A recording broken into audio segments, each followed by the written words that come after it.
Outro episódio. Eu estava convocado no TFE e estava em lista. E surge lá um julgamento. Paulo Távora está vivo. Pode dizer se é verdade ou não. O ministro, o Paulo Távora, dá um voto altamente contrário ao governo. O Amarílio Benjamin diverge. E sobra aqui para mim desempatar, né? Qual era a questão, você lembra? Era uma questão que tirava a competência da SUNAB para regular preços. É? Uau! No momento em que a economia popular era Isso, algo, exatamente, isso, que estava na Lei de Segurança Nacional, vocês foram abusados. Eu pedi vista. Eu me lembro que levei para Belo Horizonte, viu? Que estava com sessão, acho que de quinta-feira. Na sexta-feira eu viajei para poder exercer a diretoria lá, mas estudei o processo, a questão. Falei, Paulo Távora que tem razão. Um dos ministros, eu me lembro que eu. Aquele foi aquele suspensa, né? Como é que você. Eu vou votar com o Paulo Távora. Não faça isso. Não vote. Agora. Para depois. Não, vou votar. Se não perco respeito por mim, né? Aliás, o meu pai dizia isso. Se você um dia violentar a sua consciência, você perde o respeito por você. Bom, aí, e outra coisa que meu pai dizia muito, se você achar que está errado, proclame que está errado. Deus te deu tempo. Você reconhecer. Dizia isso, meu pai. Bom, eu votei. Foi aquele negócio, né? A imprensa noticiou e tal. Falei, não vou ser nomeado. Isso só ainda estava como substituto. Substituto, convocado. Isso foi no mês de... Já tinha passado o episódio da tentativa de alterar a lista, né? Aí o ministro do Trabalho, que era de interesse, com o superintendente da SUNAB, era um cara louro, alto, que esteve lá comigo no tribunal, para dizer da importância do... muito bem, ótimo. Eu pensei, não falei, claro que não, mas pensei, a minha preocupação é outra, é jurídica. Bom, aí o Geraldo Ataliba me procura. Professor Geraldo Ataliba. Olha, ele veio aqui do Brasil e tal. Olha, tem uma coisa para te contar. Eu tenho um amigo no gabinete civil, é um coronel, que é amigo também do Golbery. E ele me contou que o ministro do Trabalho foi num despacho com o presidente Geisel, acompanhado do superintendente da SUNAB, e disse que o presidente estava escrevendo. Então ele falou, presidente, o homem que azarou o governo está em lista. O homem que azarou o governo está em lista para ser efetivado como ministro do TFE. Diz o Geraldo que o coronel contou para ele que o presidente continuou, sabe? Estava anotando qualquer coisa. Quando ele repetiu, o presidente tirou o óculos, olhou para ele e disse, você está dizendo que o juiz que azarou o governo está em lista? É sim, presidente, é assim e tal. Pois então ele é um juiz de verdade. E nós podemos precisar de um juiz de verdade depois que saímos daqui. Encerrou a conversa. E fui nomeado. O senhor acha que essa sua nomeação tem a ver com o momento, né, de distensão que o Brasil começava a viver? Ou seja, o fato de que a linha dura, entre aspas, como se chama, ela estava começando já a perder poder e com isso era possível nomes mais que tinham uma atuação mais independente, não importa se concordasse ou não, mas que atuavam, como o senhor sim, falou, sem de dúvida. acordo com a sua consciência, E pudessem também a pessoa estar do Geisel, né? Eu acho que era um homem realmente virtuoso, né? Sim. Um servidor público militar, portanto, e presidente da República, portanto, político, né? Virtuoso, eu acho. Sabe que... O senhor não o conhecia? Não. Bom, aí então, fui nomeado, tomei posse no dia 19 de dezembro de 77. E naquela época existiam os cumprimentos ao presidente da República, ao chefe de Estado, né? Sim. Uma liturgia que existia. Então, tinha o dia dos ministros dos tribunais superiores, Supremo à frente. E eu fui. E quando chegou a minha vez de cumprimentá-lo, falei, presidente, eu sou fulano, acabo de tomar. Eu sei, ele viu assim, eu sei, mas eu quero agradecer ao senhor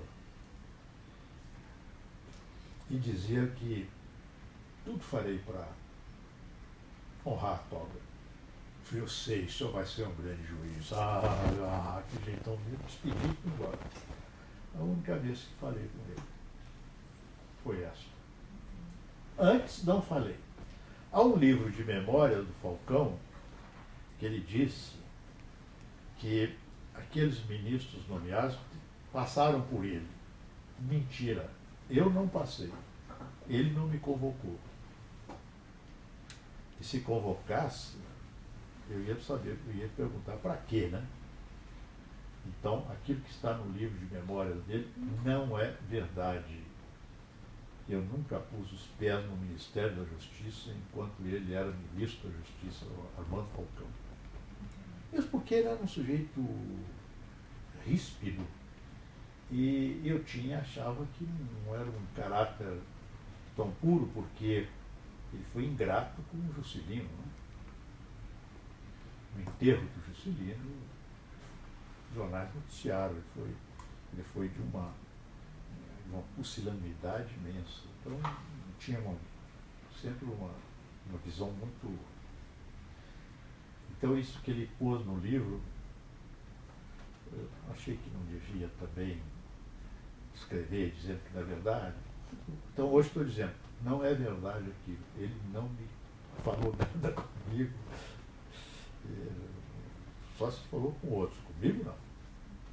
E quais foram alguma causa importante que o senhor se lembre quando esteve no tribunal, na segunda instância? No Tribunal Federal de Recursos, Isso. né? Eu tive algumas questões interessantes.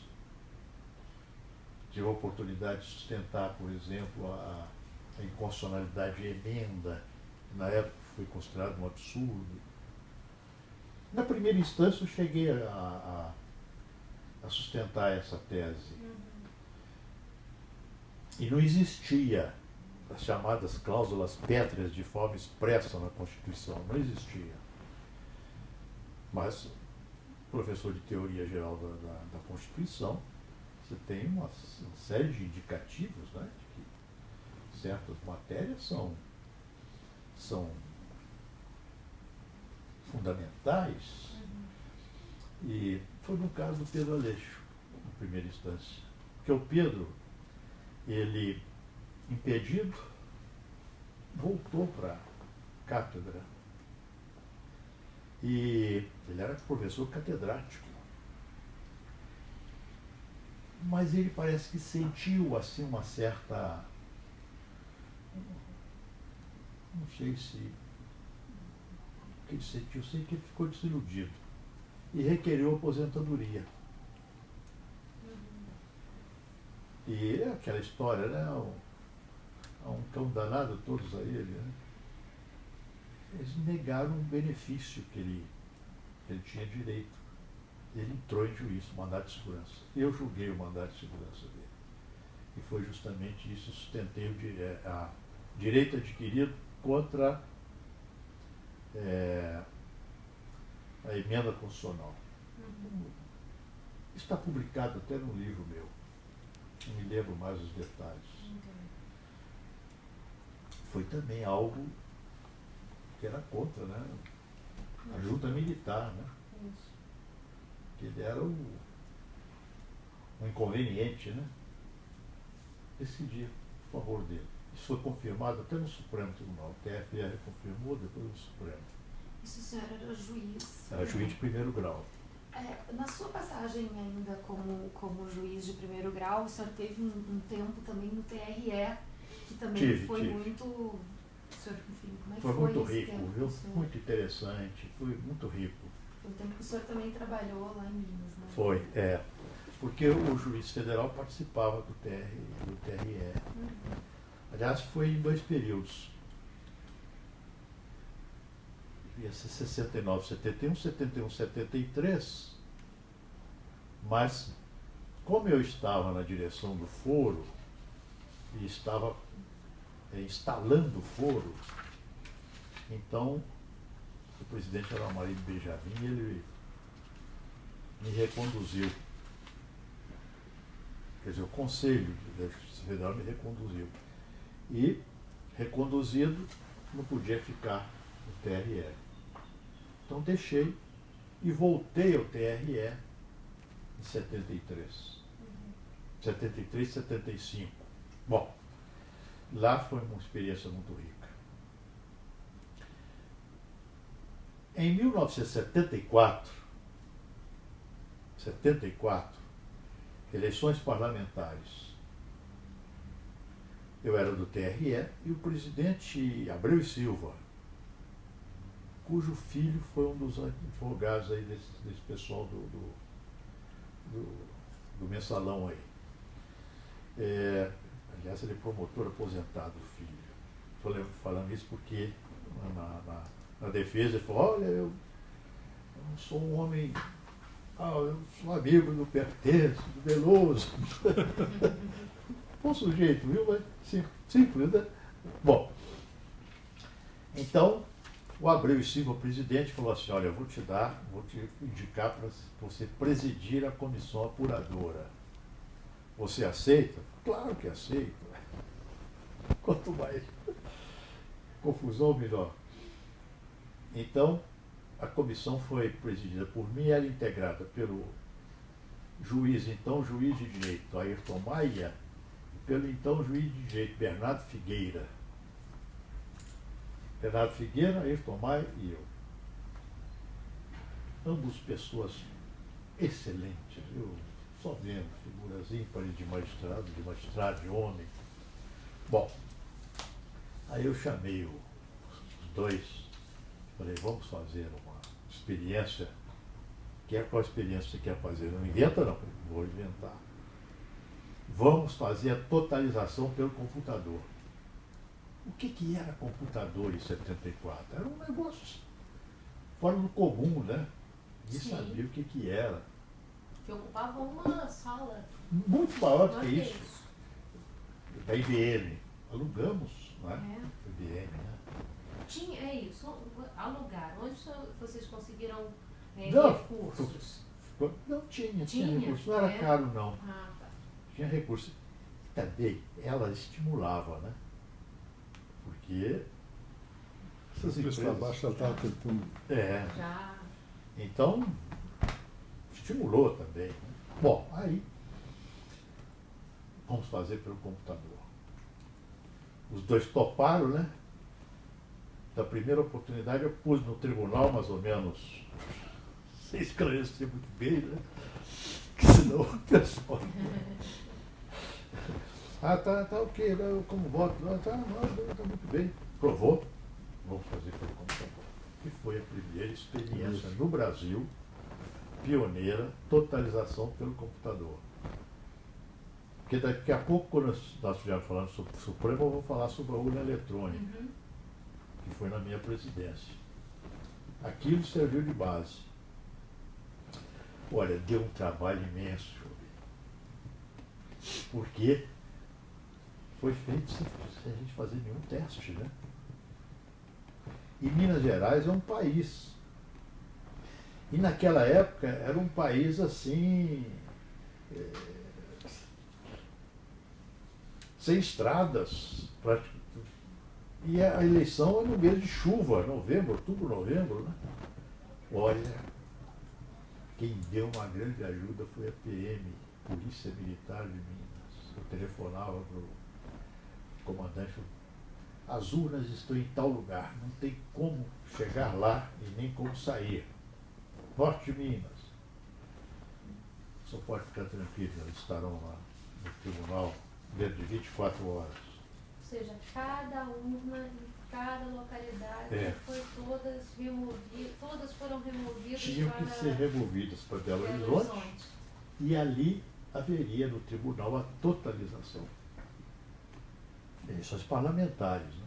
Sim. Bom, aí a coisa começou a atrasar. E o pessoal dizia para mim assim, Veloso, não é possível, é só apertar um botão, o computador dá o resultado. Eu falei, assim, não, eu também pensava que estava com você. E aí fui dando entrevistas, né, para pacificar. O Itamar Franco era o candidato a senador, né? Estava uma pilha.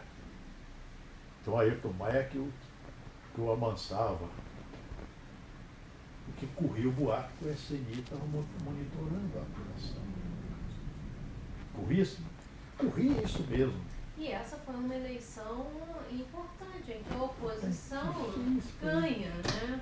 Aí quando abrimos, quando o tribunal proclama, né? Eu proclamei Proclamou no tribunal. Depois dos outros estados, ministro? Não foi muito depois, não, mas foi um pouquinho. É que Minas tinha uma tradição de fazer depressa, mais depressa. Aí quando proclamamos, Itamar Franco teve aquela vitória estrondosa. E o Tancredo não quis ser candidato ao Senado com medo de perder. Coisas de Minas. O Itamar ganha e ganha a oposição. E foi uma vitória estrondosa, né? O Itamar ficou meu amigo ali. O primeiro discurso dele no Senado, está lá nos anais, foi elogiando a eleição mineira, a apuração pelo computador. Porque aí o presidente era meu amigo aborrecido. Você que é o pai da criança, vai agora fazer o discurso da diplomação. Eu também. Não tinha as listas na época, né? Com isso, tu pulou por cima das listas, não foi? Da contagem urna por urna. Trouxe tudo para dentro do tribunal. Sim, tudo. Mas era. Era malandragem, estava nisso. Não, e a eleição parlamentar, né? Não era municipal. Então trouxe tudo para lá. Aí desaparece a tal de. Aí aparece. A lista onde você jogava os votos para cima ou para baixo. Desaparece a possibilidade de fraude. Isso que me animou em 94, 95. 95. 94, posso foi em 94. Começou em 95. Eu que diplomei o Fernando Henrique. 95. Que eu era ministro da Justiça. Era ministro da Justiça. Você foi um parceiro de ideias. Ele foi. Aliás, essa tecnologia foi dele. Nós conversando lá no gabinete e tal, eu propus uma série de coisas a ele. Sou seu parceiro de ideia. Sou seu parceiro. Lembra, João? Foi, 95. 95, Mas serviu de base, porque eu falei, poxa, fizemos isso em Belo Horizonte. Em 74, quando o computador era um trem, né? Ninguém sabia. E deu certo. Vamos fazer, porque em 94 houve a fraude no Rio de Janeiro, terrível. Eu dizia, fraude no Rio. O que não está, que é o tambor, né, do Brasil, bateu lá, retumba. Grande imprensa está lá, Rede Globo, etc. O que está acontecendo nos estados mais distantes, né? O que está acontecendo por aí? Então vamos tirar a mão humana da apuração. Foi quando pensamos na urna eletrônica. De 74 para cá, nas eleições mineiras, voltou a ser usado a apuração pelo computador? Voltou, porque em Minas tinha um servidor público, um servidor do TRE, Roberto Siqueira, um servidor exemplar. Esse Roberto Siqueira morreu subitamente, recentemente. Ele era cunhado do Vilas Boas Correia. O jornalista até ficou até muito amargo no final, porque você sabe o que aconteceu com o filho, né? Aquele querido dele. O Vilas Boas Correia é filho do desembargador Berolino Correia. Berolino Correia foi presidente do TRE de Minas. Era um magistrado exemplar. Ele era cearense, mas um cearense que virou mineiro.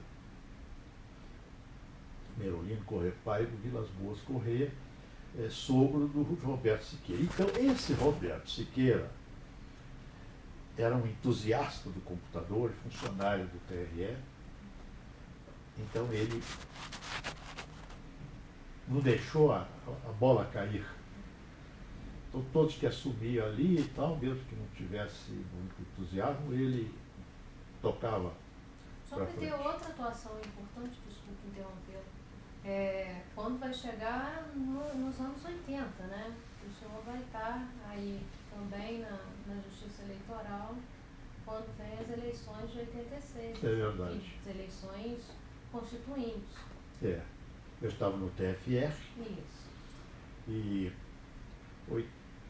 83, 85 como substituto e 85, 87 como titular. Aí fui corregedor-geral da Justiça Eleitoral em 80, nesse período, 85, 87.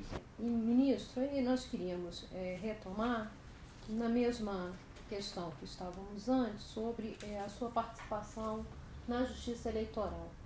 Nós temos aqui uma informação que em 85, o senhor já como ministro, né, efetivo do Tribunal Federal de Recursos, o senhor vai servir junto ao Tribunal Superior Eleitoral.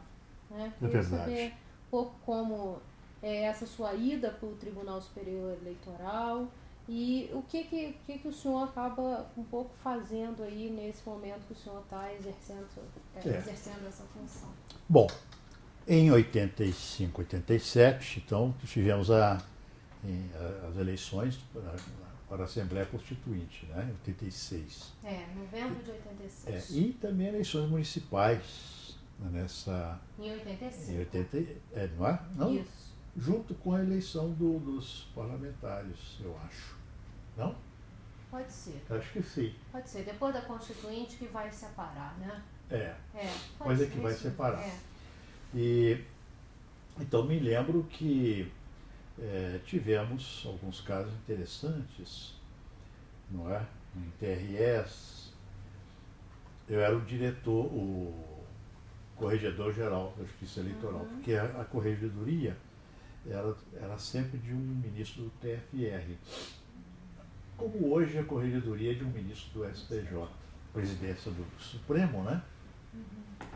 E eu me lembro de um caso que foi interessante. Havia dois grupos que brigavam no Amazonas. Um liderado pelo Arthur Virgílio. Outro pelo... era governador do estado, como chama? Pocinho, como é que é? Amazonino Mendes? Não. O Amazonino é discípulo dele. Agora, conhecidíssimo. Bom, agora mesmo me lembro. São os brancos, né? Então, havia uma disputa feroz lá em Manaus. Os candidatos entre o grupo do Arthur Virgílio e o grupo do governador. O grupo do governador era liderado pelo Bernardo Cabral. Parece que era candidato também. Certo é que o TRE ficou em situação difícil lá. face aos conflitos. Sim. Então, o presidente do TSE, numa reunião, olha, parece que isso é caso do corregedor. Eu me lembro, eu falei, vou sim, mas estava uma briga feroz lá, uma luta feroz. Eu falei, eu vou, mas eu preciso da companhia de um subprocurador-geral da República. E eu gostaria que fosse, que servia lá também, que o procurador-geral era o Pertence. Procurador-geral da República, então o procurador-geral eleitoral, era o Zé Paulo Sepúlveda Pertence. Então, a Pertence presente, eu sugeri o nome do Aristides Junqueira Alvarenga, que era subprocurador-geral. Ele falou, já está designado. Então viajamos para Manaus, eu e ele, chegamos lá de madrugada, meia-noite e tanto. Do outro dia já tinha sentado numa reunião no TRE pela manhã, me reuni com os juízes, vi os problemas, e o presidente dizia, olha, não tem jeito aqui. A briga está feroz, eles entram até no tribunal durante a sessão, enfrentam o tribunal. O presidente era um homem humilde. Então, eu imediatamente convoquei uma reunião dos dois grupos. Falei, vamos fazer essa reunião no tribunal do júri, no fórum, né? Vamos fazer lá. Então, me reuni com eles antes. Falei, primeiro eu vou me reunir com o grupo do Arthur Virgílio. Fechei as portas, né, com eu e o Aristides. Falei, me esclareçam o que há. Aí eu falava, vamos falar. O Aristides tomando nota de tudo. Aí chegou a minha vez de falar, eu desconclamei, né? Homens civilizados, Dr. Arthur Virgílio, diplomata, ele é do Itamaraty, né? Ele é um diplomata de carreira, é um homem culto. E notei que eles ficaram sensibilizados, agora vou me reunir com outro grupo. Aí eles falaram, eu também os conclamei, né? Conversei com eles e vi que eles estavam sensibilizados, pacificaram. Eu falei, agora vamos reunir os dois grupos juntos. Aí confraternizaram, sabe? Confraternizamos, encerraram as brigas, né? E foi tudo bem, assinei um termo de acordo, compromisso. Fizemos uma carta de intenção lá. E quem redigia era o Aristides, viu? Porque não queríamos participação de ninguém de fora, né? Pois bem, aí pacificamos, vim embora e tal, o tempo passou. E por que eu conto isso também? Porque quando eu fui indicado pelo Supremo, ministro da Justiça era o Bernardo Cabral. Sim. E tínhamos nos tornado amigos, né? E ele dizia, você já pensou se você não tivesse tido aquele comportamento que teve? Hoje eu ia... O mundo dá voltas. Então, eu sei que ele me ajudou na indicação para o Supremo. Sim. Porque nos conhecemos assim. Arthur Virgílio é outro grande amigo meu hoje. Quer dizer, ficaram grandes amigos meus. Além do Amazonas, aí como corregedor, nessa eleição de 86... Teve Rio de Janeiro também. O Rio já tinha, nessa eleição, os holofotes todos, né? Porque 82 tinha sido uma eleição complicada por conta do Proconsult. Proconsult, Isso. Como é que foi? Porque não, mas isso chegou aí não tínhamos, não tínhamos computador ainda não. Sim. sabe? Era aquela apuração normal, papel, manual. Teve alguns problemas, fui lá e tal, conversei, quem era o presidente, era um conhecido desembargador, um homem ilustre. O certo é que essas foram, mas foi tudo normal. Agora, antes da eleição, tivemos a grande tarefa do recadastramento eletrônico. E isso devemos à fibra do então presidente, ministro José Nery da Silveira. Ele foi um homem determinado. Vamos recadastrar todos os eleitores brasileiros. E eu dizia, mas presidente, a eleição é o ano que vem, e já só estávamos no final do ano.